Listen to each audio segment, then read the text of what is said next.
guys, welcome back to a new episode of Woman to Woman, the podcast where I sit with different women from different industries to get to know a little bit about who they are, what they do, and their womanhood journey.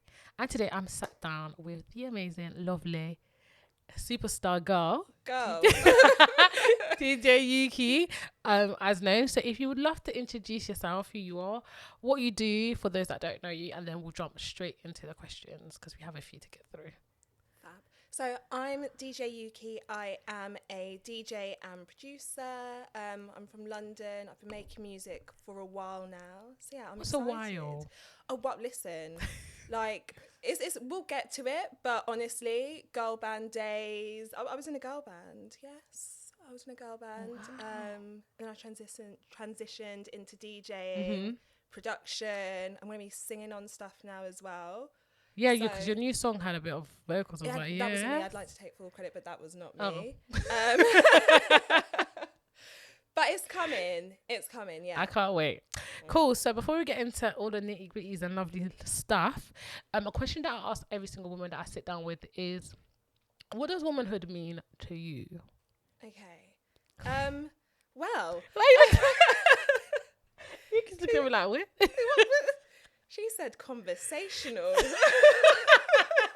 We'll get into the conversation after. No. Okay, so womanhood to me, it's just being, you know, it's just, I guess, leaning into like my femininity, what makes me, celebrating other women, championing other women, lifting them up, and just, really, it's just a community. I love that. That's a good answer. Thank you. I mean, it's different to everyone, but for me, just like in terms of as I get older and as I'm doing more within like DJing and production is such a male-dominated scene, especially like dance music. So it is really important for me, my journey to womanhood, to make sure I'm surrounded by like-minded people. So how has your journey to what womanhood looks like for you been like? So from growing up to now, how has it been navigating what womanhood looks like to you, especially in the field that you're in? Yeah, okay. So I mean, when I was younger, I was a proper tomboy. Yeah. Like I was a full-on tomboy. Like, even my mum would be like, she never thought I'd wear heels. She never thought, honestly, like I was, that was me. Yeah, I used to play football. Yeah.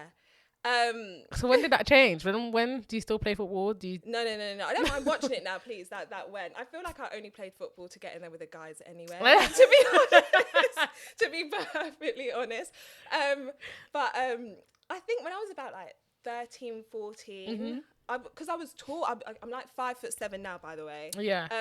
But I was taller than everybody. Yeah. When I was at school, and so I kind of had no choice but to be like the lanky, geeky friend. Then as I blossomed, I was like, this is okay. Like, I started to wear skirts, started to wear heels. And now, for me, especially DJing and producing, I know everyone's like, okay, female DJ.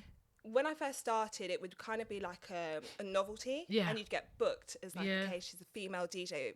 And now there's this whole thing as, okay, no, but, you know, we just want to be DJs. We don't want the female thing. But I am a female DJ. I'm a black female DJ as well in dance, which is a very white space despite its origins. So for me right now, it's just really leaning into that. It's important for me to kind of be here and be a voice and do what I'm doing. So I fully embrace it, and I like wearing like girly outfits, sequin outfits when I DJ. I don't want to just be wearing like the black tee and that. I want to really embrace my femininity and who I am. It's important, I think, for me. Yeah. Has it been hard to navigate your womanhood in that space, your black womanhood in that space?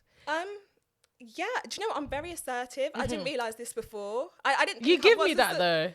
Someone told me the other day in a session that I'm like the teacher. I'm like the strict teacher that everybody still likes. Yeah. I don't know about that, but you give me that vibe though, that you know what you want, you know how to work, and you like people to work with you, not like, do you know what I mean? Yeah, fully. It's not been easy. Yeah. Because again, being a black woman in a space that is mainly white, and you know, me saying how I feel, I don't want to be perceived as, you know, do you know what I mean? Yeah, absolutely. So it has been a little bit difficult to navigate, but now I'm just like, F it. I want to live my life and I want to get it right. And if I don't want to ruffle any feathers, but if I do it in the process of doing what I believe and what I stand for, then so be it. And I think it's important to ruffle feathers because you make it easier for the people that are coming after you in that space to kind of be like, okay, there's already sort of like, you know, when you go through a jungle and like there's leaves already like on the ground where someone's walked, so it's easier for you to kind of navigate what that looks like. So that's it. You have to, especially in a space where you haven't been in before, it's important. But we'll get into more about your DJing. So firstly, how did it start? How did you get into the space that you're at now? Okay. When did you realize actually I want to DJ? Because it's really interesting because I've never met someone that wakes up and say, actually I want to be a DJ. And you said you went to law school first of all. You did your undergrad in Warwick. Do you want to talk about a bit about your journey, because it's not your conventional journey into DJing. No, it's not at all. But do you know what? A lot of it comes from my background. Like, I'm from Tottenham, like born and raised. And I ended up going to boarding school at 11 because I was a little bit naughty. And my boarding school was in Norfolk, and I was the only person of any colour in my year. Got you. So I think that's made me kind of be able to stand up for myself, because I had to do that a lot when I was there. Yeah. With this, I wasn't from like a rich family or anything. So for me, I always knew I wanted to do music. Always. My mum today, she'll be like, oh, I never knew, that you were actually going to do music. I was like, you knew I liked music. You just didn't think that I would have the guts to actually do it as a career. Yeah. But I knew I wanted to do it, but at the same time, coming from where I came and knowing the sacrifices that my parents made to send me to my school and to do things for me, I really wanted to make them proud. Yeah. So I think a lot of the things that I did, like going to Warwick and doing the law school thing, it was for them. Yeah. It was fully for them. I had no interest. Every day that I was at uni, I was like, please, dear, get me out of here. Yeah. I spent every weekend pretty much in London, DJing, doing like music, going to like loads of auditions. But I wanted to make my family proud. Yeah. And that was it. I'm my mum's only child. Yeah. There's a lot of pressure that comes with that. And you know, like, being like living in a Nigerian household is doctor, lawyer, it's just a lot that comes with the territory. And just, I think for me, like I was saying to you, the story in terms of like when I went to law school and the fact that I was DJing to pay for my law school. Yeah. And that's what I really wanted to, that's what I really wanted to do. And I just was like, I can't do it. I cannot actually do it. My brain was at capacity. Yeah. Like fully. When was the moment you realised that actually I want to not do, like I've hit my peak with sacrificing what my parents want, what I want for myself, and I'm going to choose me for once? Because I remember when I was doing that for my dad as well. I did my undergrad and then he wanted me to do my masters. I was like, you know what, I'm just going to do my masters and stuff. But in my head, I was thinking, I don't want to be here. Yeah. So for you, when was that point where you were like, actually, I want to choose myself. I wanted to kind of like dictate where I take my next step or whatever. Yeah. When was that for you, and how did you communicate that with your parents?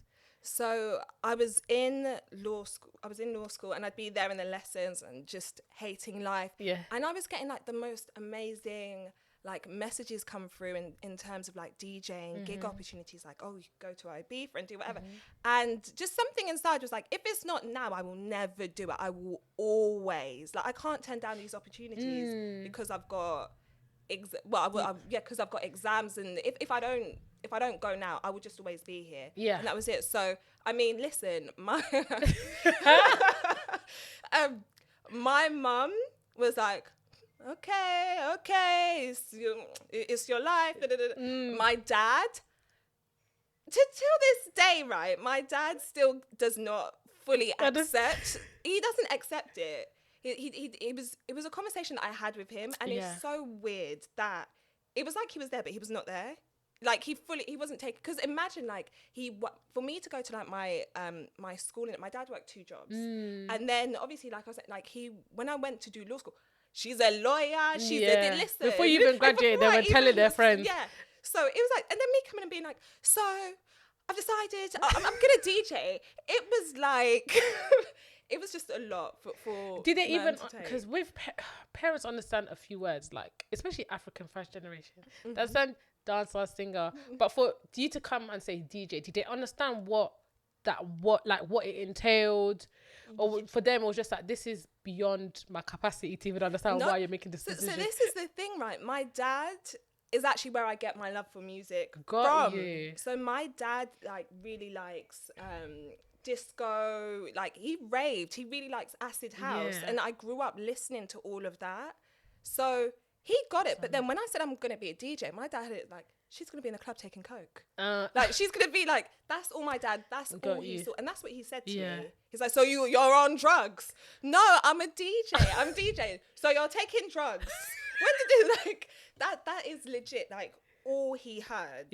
So it's my mum knows, and my mum is at this point fine with it. It's your life, it's your life. I've tried. Has their perception changed, or are they still sort of like, it's your life? My mum's has. My mum is actually, before she kind of wouldn't tell anyone what I did. Honestly, she wouldn't tell anyone what I did. And then her friends started to come up to her and say, oh, we saw your daughter or your daughter did this. And then she was like, okay.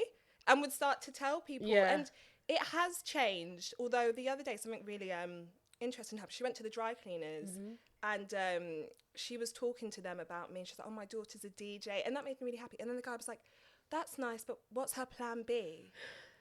And my mum has been like on such like a good roll for like the past 2 years about it. And she was like, it's something that you should think about because, with COVID, whatever. So, I mean, my mum's getting better. How do you navigate? Because that's interesting. How do you kind of navigate? Because people, especially when you do something like DJing, they think it's a hobby. They think it's, especially when they haven't seen, there's loads of famous DJs, but how do you kind of navigate when people put their perception of fear on you to be like, even though you're certain about your craft, how do you navigate kind of staying firm in what you've decided to do? Because it must be a lot. For me, it's like, I have no choice. I've fully committed to this. I have, there's just no going back. I pray a lot. And I just feel like this is what I'm meant to be doing. You know when you know that. I kind of, other people's projections just bounces off because I know what I'm meant to be doing. What was there a point after you left university that you felt like, actually I made the right choice? What was that? What was that feeling? It might have been a show, it might have been something. What was it for you that validated your decision? I'm trying to think here because I can't, like, it was a struggle. I worked full time alongside DJing for a good few years after I left uni, maybe like 3 years after I left uni. And I was running myself into the ground. Like, I was fainting. I was DJing at night, going to work and fainting on the trains. Like it was mad. And I was like, do you know what? I had to sit down. And because of that, I was like, I'm doing what I've dreamt of doing. And I'm actually making enough money to be able to live and survive. And the only reason I'm working this full-time job is because society tells me I should and I have to. But actually, when I look at it, I've got these contracts. Like, I'm all right. And that was the moment where I feel like I was like, you've got this. Like, you're doing it. You've made the right decision. I got into DJ not because I wanted to be rich, or I didn't get into music because I wanted to be rich. I just wanted to do what I loved and to make money from that, as cheesy as, and to be able to live doing that, make enough money to live. And I guess, when I sat down, I was like, something's got to give. I was like, well, it's not my DJing because actually I'm making, some months more than I am from my day job. And oh, wow. What was you doing whilst you were DJing? So I was an account manager and I did business development my mum was like, an accountant. I was like, you need to talk to your mum. No, like fully, she was like, yeah, she's an accountant now. I was like, still no. And doing business development for a company called fashion monitor and influencer intelligence. So, I mean, that was really good because I would use the services to get like contacts within like the fashion and beauty scene. I was like, any job that I do, it has to help me. Yeah. It really, really, really has to help me. And before I started working there, I had a subscription. And so I was paying for that to get like, and I was doing mail outs, like DJ mixes every month and sending them to brands and people. And then I saw there was a job there. And I was like, oh, well, if I work there, I can get it free. So, I mean, that's what I was doing. But really, I spent 90% of time working on me. Your stuff. Yeah. No, that's really good because I always tell some people that I speak to, even if you have a passion project or something that you want to really do and you're working, find a way to make the work for you. Yeah. Even if it's something that you hate, there needs to be a value exchange there that's outside of money. 100%. And it's so important because the money will be there, but what else can you take from where you're working to supplement what you're doing outside of that? So great that you actually thought about that. You're so cheeky. I mean, you sound cheeky. You're so cheeky. I was like, I am. But work smart, not harder. I'm a big believer of that. Yeah. In everything. I'm trying to learn that. Yeah. It's the one. Like the ones that you'll be like, oh. But do you know what? I've got to shout out like my boss from Fashion Monitor, Simi Lingren. She is incredible. She's now got her own beauty AI company. It's doing really well. They've just done their first round of funding. Yeah. But she was the one that when I'd be there working, she'd say, listen, and I'd be there trying to like work late. She's like, if you're here after hours, you're doing something wrong because the work that I give you, you should be able to do it in the hours that you've got. Like, come on. She's like, just get the work done. She's like, it's not about, slaving and doing much. She's like, just, And she was the one that first, she'd constantly be like, work smart. That's good advice. Yeah, that's good advice. Because I'm finding that whilst working, like I'll work till like 8 at first, and one of my colleagues was like, it's not about working hard, it's about working smart and allowing people to see what you're doing rather than you just slaving away and no one really sees what you're doing. So that's interesting. So you said that you was in a girl band, you produce, and you're going into the singing portion. So like, talk to me a bit about your music journey. Oh my gosh. Okay, so I'm not an amazing singer, I'll just say that now. But I can sing. You can hold a tune or two. I can hold a tune. Yeah, I can sing. I'm not Mariah or anything. But listen, I always wanted to do the girl band thing when I was younger because I was like, why not? That looks fun. Yeah. Like, you'll be with your friends and whatever. It was not like that at all. It was politics. And I mean, even then, not even then, like whenever I do like a girl group thing or go for auditions, they'd be like, okay, we've already got one black girl, or okay, I mean, we're looking for, and people were so open with it. Do you know what I mean? Like it was just like ticking a box. So did you have to audition? Yeah. Okay. So I'd have to audition, and that for me that was really good. It's given me thick skin. Yeah. Because in this industry you get a hell of a lot more no's than you do yeses. Yeah. So yeah, I was doing that for a while, and then I was like, oh, uni. But I was just winging it. Everything was winging. I was just winging it all. And then one day I was in a session writing tracks with these producers, and they were talking about a DJ set that they just had in Egypt and how much fun that was, and just the way they were talking and the love for it. And I guess because there was so much politics going on with the girl band situation, hearing them talk with such, I guess, joy about what they're doing and hearing like the travel opportunities, they were like, actually, if you got into DJing, they said it to all of us, like, you girls would probably do really well because there's not that many female DJs. So I was like, okay, teach me. Had like a little session, and I was like, oh. And they're like, oh, you're good at this, like, go into it. So I went to the Roundhouse. There was this thing you could pay like £1 an hour to rent like a room out, and they had like all the decks. And I'd be like, how to DJ 101 with my laptop, and was just learning. Wow. And then I put a picture of myself with headphones on. I couldn't DJ at this point. Changed my name to like DJ God knows what. And I was getting bookings. I started getting bookings, honestly, because I put like hashtag female or just something in. So I started to get a lot of bookings, but I didn't know how to DJ. So did you go to those bookings without knowing how to, like, you were just, was you winging it? I was winging it. I was fully winging it.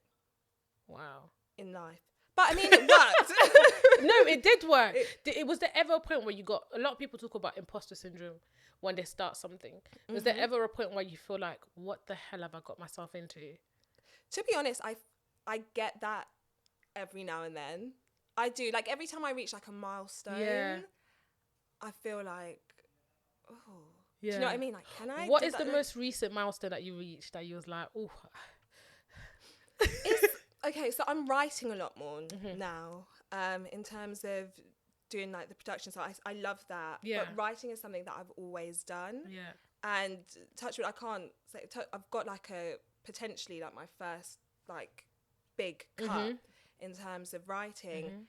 And there's just part of me that I don't know what it is, but I'm like, I shouldn't. Like, did I do this or did I? And I don't know. I'm glad that I have friends around me and women around me that are like, listen, girl, we know how you worked and we know the journey. Like, you deserve this. It's not an accident. It's not, you deserve this. How do you navigate those feelings? So how do you get to the point where it no longer lingers, that you feel like, I'm not supposed to, how did I get to this space? Am I qualified enough for this space? Both within like the DJ world and now you venture into writing. How do you kind of like navigate those feelings? Because a lot of women have it, especially when they in the spaces where they're like, oh, I'm the only one that looks like me. Do you know what? And this is me being completely honest. I don't feel like I've fully got. It's just humps. It's like I really don't know, and I don't know why we as women tend to have it so much. I really, really don't know why. Because I would say I'm a really confident person. Like, I know I'm good at what I do. Like, I know that. That's why you even speaking about you even having things. Like, I'm looking at you like, huh? Because you're so confident. Like, no one would know. So. Yeah, it's really interesting. I think it's just important to surround yourself with like the right people. Yeah, the people that have known you for me. I'm not really like industry or anything like that at all. Like, my friends are my friends. Yeah. And yeah, they always remind me. They lift me up. Like, we all go through things. Yeah. Yeah, we all go through things. I'm just really fortunate that I have that around me. I've never. I don't know.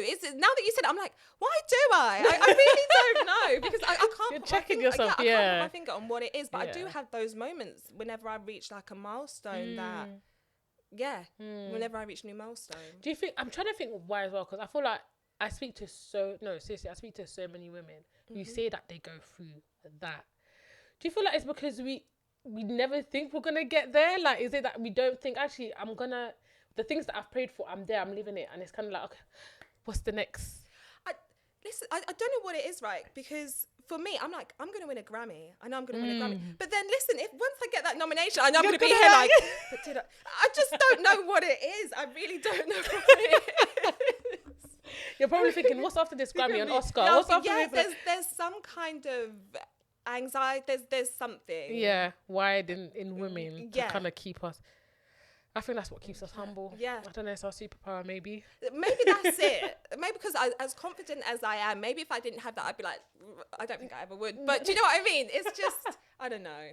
But no, it's so interesting. I think that's one of the areas in women that I really want to dig a little deeper. But in terms of like your, I actually had a question to ask you and it's just skipped my head.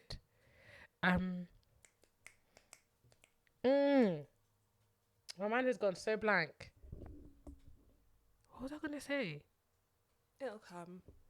Okay, let me look at one of my questions. Nah. Gone? Probably proper gone blank, you know. This is gonna get chopped and screwed. But in terms of so we're talking about imposter syndrome, navigating the space. What has been what has been one of your favorite things about being a DJ and producing? The travel. Listen, I have traveled to places that, like, I've been to like Dubai, Abu Dhabi, DJing, and like I did when I was in Abu Dhabi, I DJ'd for like this Lewis Hamilton party for like Monster. which was incredible. Like I loved it because like I grew up watching like F1 and doing all of that, and I've done Monaco, like Ibiza. It's the travel has been incredible because I've got to see so many amazing places and get paid whilst I've been doing it as That's well. the life. I need to learn how to DJ maybe. Listen, I'm more than happy to teach you. I'm gonna learn how to DJ. Become a DJ. But I remember my question now because we're obviously in International Women's Month and stuff, and the topic currently is around breaking biases and stuff like that. And I think the realm in which you operate in is definitely part of the conversation. Being a black woman, being a DJ, operating in a very heavily white male dominated space, and also being in dance music, which we need to talk about because that's a interesting pick to have. But I want to first speak on like the biases that you feel like you've broken within that space and how you've been able to kind of, we've spoken a bit about your parents and just silencing the naysayers and things like that. But for you, kind of in that space, for women who want to break biases in that space, giving advice and kind of like your opinion as well on that. I think you've just got to go for it. You know, when like you've got that voice in your head, just go for it. Like, what's the worst that can happen? That's my thing. It's always like, never a failure, always a lesson. You know, just go for it. Speak and don't think of yourself as a role model as such, because I think that puts so much pressure on you. Like you know, like what we were saying about like imposter syndrome and all of that. Being a woman, being a woman, it comes with so much. So I feel like you just have to go in and do you and do what makes you happy ultimately. I feel like you're right about being the leader and the role model. I think in a lot of spaces that women operating in, it's like I have to be excellent at every point, because if I'm not, maybe the next woman won't have the opportunity that I have, which is such a heavy burden to have. Such a heavy burden to have. So did you ever feel like I need to be the best black female DJ in this space so that the next few black females who want to be a DJ have me to kind of like open those doors and keep those doors open for them? Did that ever? I feel like for me, I have to talk about it, like the importance of being a black female DJ in dance music, because I've had so many before I was just like, listen, I'm just doing my thing. Like I like all music, but I want to do dance, and the reason I wanted to do dance was just because I was like, why the hell not? Like it's fun. Like I want to rave. I want to. What that's because let's get into it. Because what was it about dance music that called to you? Because you have Afrobeat DJs, a lot of the female DJs that I know operate in that space, Afrobeat, hip hop and R&B and stuff like that. And I know you do play those genre, but for you to kind of decide to be a dance DJ, what was that like decision making like, and why? Well, I wanted to be like one of the top DJs in the world, and like, you know, when you look at like DJ Mag, I mean, you look and you see like they're all dance DJs. Like I want to be there. That's what I want to be. I want to be getting, you know, those residencies, and that's what for me, being a DJ, it's like doing Ibiza, doing the biggest clubs there. It's headlining in Vegas. It is doing all of that all year round. And I love Afrobeats. Again, my mum, when she was coming to terms with the DJ, but why don't you do Afrobeats at least? You know, but it's, for me, this is what makes me happy. And I love dance music. Before I used to feel a way about it, but like I fully love dance music, and like dance music is black music. Like its roots, like its history, like it is black music, and I wouldn't say bothers me, but like it's so white now. It's so whitewashed. And when you look at like the history and like the fact that you know, it came from disco, when you look at the people that really started, you know, house music and like the pioneers, like it was black people, it was gay people, and those are the people that really aren't celebrated in the scene. So for me, it was just something that I was like, I'm going to do it. I'm going to be me. I'm going to talk about it as well. And I've had so many DMs. I didn't realize how much of a thing it was, but I've had so many DMs from women, like black women, saying, I love the fact that you're doing like dance music. Like I've always wanted to DJ dance and play house music, but not a lot of people that I know like it. And you know, like I'm emotional anyway, but that gets to me because I just feel like you should never have to like silence yourself or be somebody that you're not to fit in. And why can't you play this music? Like who says you can't? Who says because you're black you can't DJ like house music? Who says you can't, you know, make dance music? It's, to me it's wild. Yeah. Especially because of the history as well. Yeah. So I think people probably look at it from one lens, like of what, like you said, it's been so whitewashed. No one really does their like history. No one does their research to find out exactly where it's from. So to the women that are DMing you saying all of these things, what's like one of your advice to them? Like what would you say to them? Because there is so many women who probably want to be in your shoes right now. What would you say to them to kind of like kickstart? Like there needs to be more women in your space. Yeah, definitely. So what would you say to those who have that same sentiment? Do it. Just like that. For me, like I wish that I wish that I had someone around me that was like, you can do it. Like, there's no, like, you know, and so I always say that, and I'm always like, you know, send me music, or, you know, like, let me know once you've released something. I'm more than happy to support. I think the number one thing is just starting, because it's all about, I think the problem is what is perception, how they think that other people are going to perceive them. And sometimes you almost have to remove yourself from that. For me, when I first started doing and playing the music that I played, I left Facebook, you know, because I was like, I don't know what these people are going to say about me. Like, honestly, that's it. Like, I really had to like remove myself. And then I went on Instagram, and most of the people that I had on Instagram, they didn't know me, that they weren't my friends. I didn't follow any of my friends. I literally created like, not this new identity, but I was like, I just want the people that follow me to really like what I'm doing, and that's why they follow me. I don't want any naysayers, but why is she doing that? Why, like, I didn't like, oh, have you seen what I didn't want any of that. So sometimes you do have to remove yourself from that. Just go into the studio, go into like the DJ booth, and just work on your craft, master your craft, and then when it's released, like, let your music do the talking.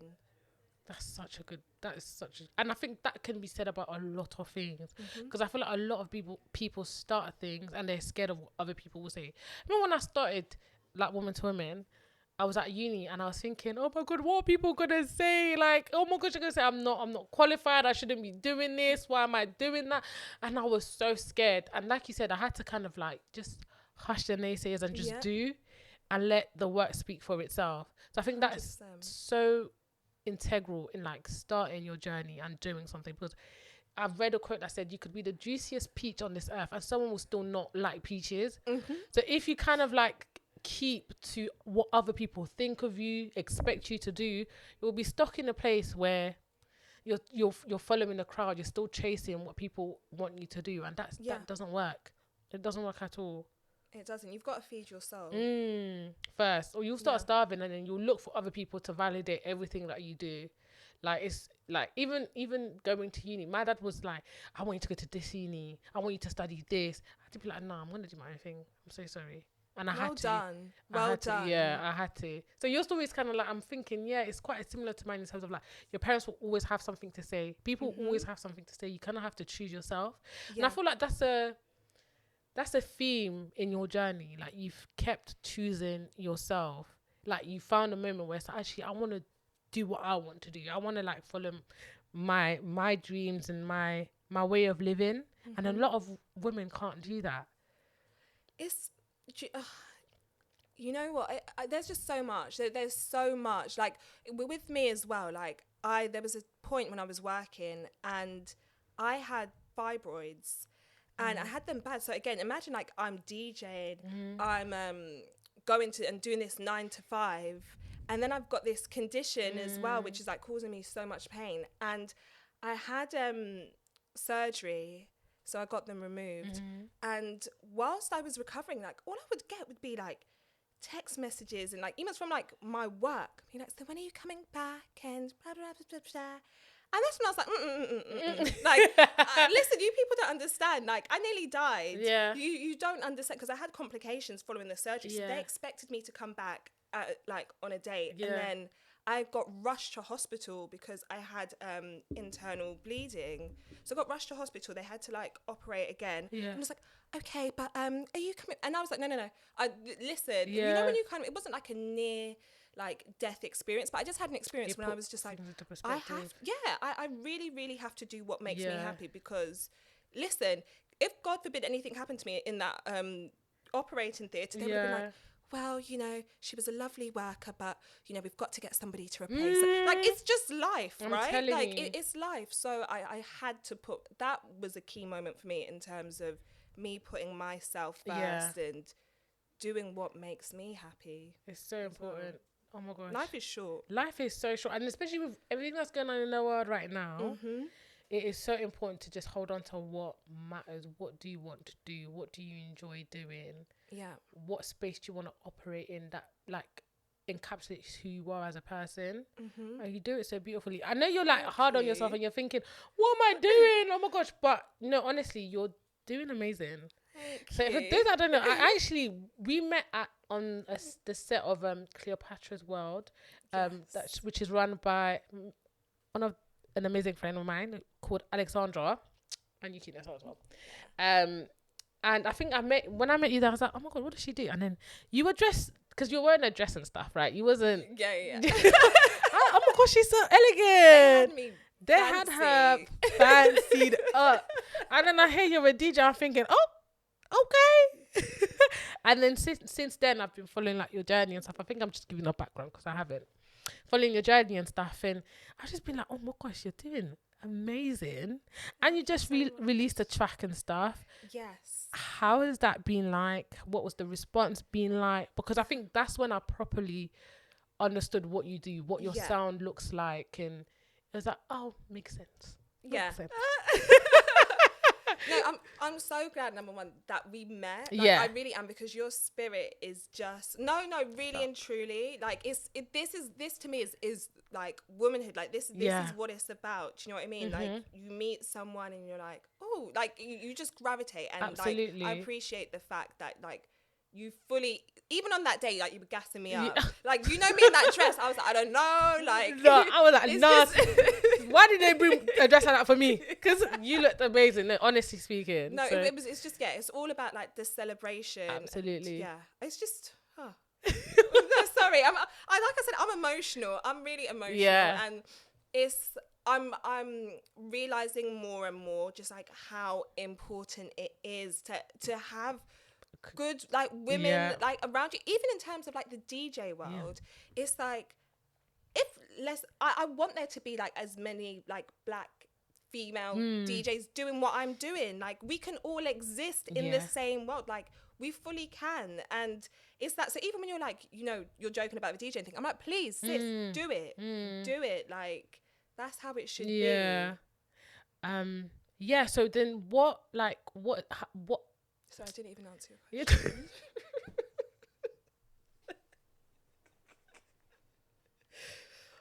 I'm sorry. So the question was your new release. I'm sorry. I really just went off on my new release. Lord. Oh my goodness. No, but you're right. It's important to talk about sisterhood, womanhood, and just when you see a woman in a space where it's foreign to you, can I be like, I'm interested in what you do? And you never know. I'm a big believer in just shouting at women who are even doing the bare minimum. Even if I always tell my friend, if you tell me today you want to be a bird, I will support you. Will be the best bird I've ever seen in my life. And I think it's important to celebrate your friends and kind of shout what they're doing in any space. So every time I'm in a space and I'm around women, I will shout as if I've known you for 7 years. But on the question of like my release, I'll get to the point. No, so this is why, like, so for me and my release, the response has been great. So I've had 2 tracks, 2 releases. I'm really fortunate that I've got like a great team, and my manager LJ has been incredible. Like so good. Spotify have been great in terms of supporting. I've had 2 editorial covers on like what is it, dance hits, I want to say, and then New Dance Revolution, which I was just like, oh my gosh, I never, that to me was like a real pinch me moment. and it's just been really well received. Like it's been played on like Kiss, Radio 1, like dance anthems. So yeah, it's been good. But now I'm like, okay, what's next? Yeah, What's and this is that thing as well. I'm like, I've got to just like enjoy all the wins, but I'm always thinking about, okay, right, the next thing. But it's been great. The response has been amazing. Did that kind of solidify that you want to get into more music production for yourself? Because I know you're going into songwriting and you're songwriting, but do you want to kind of also focus on what you are doing for Yuki, the brand? Definitely. So like whenever I write, it's usually for me, like with me in mind. But you know, when you go into like a session, you never know what you're going to come out with. So I may come out with something that I'm like, I like it, but it's not quite for me. So then it will get pitched out. So I'm working just on releasing tracks consistently this year. That's what we're lining up. So What's your creative process like? Mad.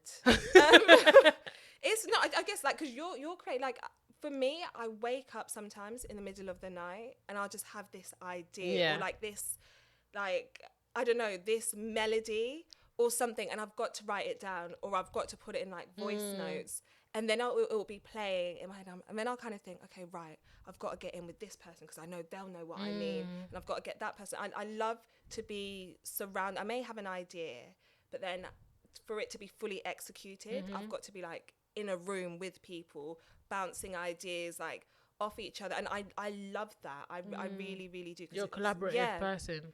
It's a full collaboration. What's like, if you could collaborate with any person, who would it be? Diplo to me. Listen, like for me, right? Like I just think like Diplo crosses like so many genres, and fuses those genres together. And then not just that, what I really like about Diplo is the fact that he does like his research, like he fully like immerses himself like in the culture, and will go there and stay and speak to people. And I don't feel like he is like, I don't want to say like a culture vulture. Like, I feel like he pays respect. Like, and I like that within the dance. It's not like Drake. Joking. I'm joking. But no, I know what you mean. I know what you mean. Yeah, I just like, I like how and he just does like, he does him. Like he does what he wants. And I think being creative, sometimes it's like, okay, what's your vision? And one day I may really want to make 90s, you know, piano house, but then the other day I may want to go a bit darker, and then it'll be like, but you can't because you've just put this out. And what I like about Diplo is his stuff is here, there, and everywhere. Yeah. And then, who are 3 women who inspire you? Alive or dead? Okay. Maya Angelou for me is up there, just because like I remember, like I even read her cookbooks. I can't cook for shit, but like I remember. For me she's up there. Who else? Some of mine are just so, if I read like Mariah Carey, but I'll leave her. She'll be like top 5. Yeah. She'll top 3. But the name always comes to me just because. Listen, that's my girl. That is. Are you a lamb? I'm part of the Lamely. Oh, you don't understand. I've seen Mariah so many times. Even my dad, poor Rob, has come with me when I was like underage and I couldn't go. So who else? Let me really, really, really think. 3 women, because I want this to be right. Maya Angelou, obviously there. I want to say like a woman within music, especially like within dance music. These questions are always hard for people. It is hard. Yeah. I'm finding it hard because it's 3. Like, you know, if I'm like, it's like my top 3 is a lot. I think it's because I'm trying not to put Mariah in there, but I just feel like maybe she should. Let's put Mariah. Auntie Mariah. Let's put her in there. She's got to be in. Do you know why I like Mariah? Why? Mariah writes every single one of her songs. Does she? Do you like? Does she not have like any other writers, or she would be the main writer? She has other writers, but she writes on everything that she does. And I just think that's so big. Like when I first started like doing music, and I was like, I just want to, you know, be part of it. But I realized how important writing is to it. And even like All I Want for Christmas, I did not know that that was an original song. Like you would think that that was some old, like in the 1960s that she picked up and remixed. Yeah.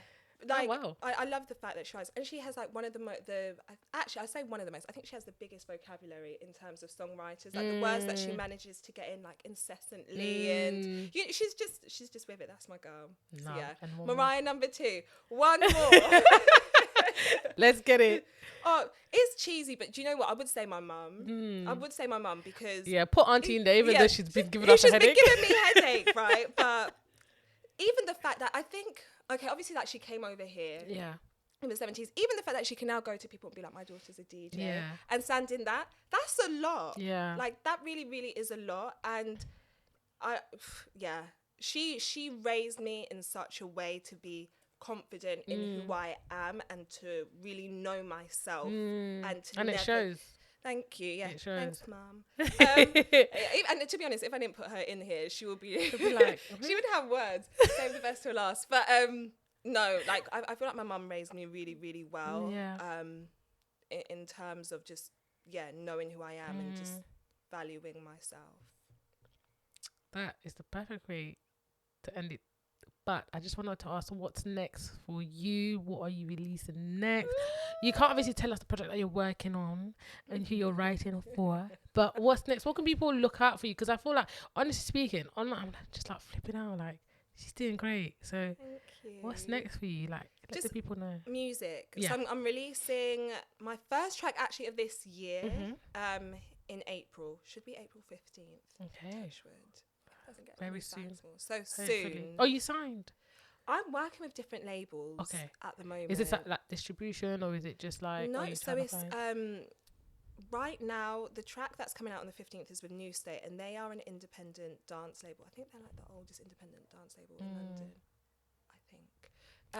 That's very cool. So they're quite cool. I'm just working with different labels. In terms of signing, I want to start my own label. Okay. Personally. Okay, girl. I want to start my own. Yeah, I want to start my own label. Yeah. That's something that I think long term. Yeah. I want to do, especially within dance music and getting people that look like me, who feel the way that I feel about the state of dance music, and nurturing that, because it's hard. Music is hard. Being a creator is difficult. Definitely. Yeah. I'm sure you. I don't know. You'll get there. So yeah, you're releasing a track on hopefully April 15th. Good Friday. Can't wait. Where are you next DJing? Where can people like find you and your stuff? So I've been confirmed for Sundown. You're so cute. Oh my god, sorry. I've been confirmed for Sundown, so I'm that's like my first festival. I hope there'll be more festivals this year, but that's like my first festival confirmation this year. So that's, I should know the date. It's in September, early September. So that's where you can probably, in terms of festivals, find me next. There will be other things, but in terms of but I'll put all of your details down so people can find you. Do you have SoundCloud links and stuff, or Mixcloud, or anything like that? My SoundCloud is... I've got SoundCloud. Yeah. I'll give you my my Spotify link. Spotify link as well. I'll put all of the details below. People can find you and stuff. But this has been such a lovely catch up. We'll catch up after this. But thank you so much for joining me. Thank you for just talking about your journey. It's been very, very interesting. And all of Yuki's details will be in the description. And thank you so much for watching and listening. I'll see you in the next episode. Bye.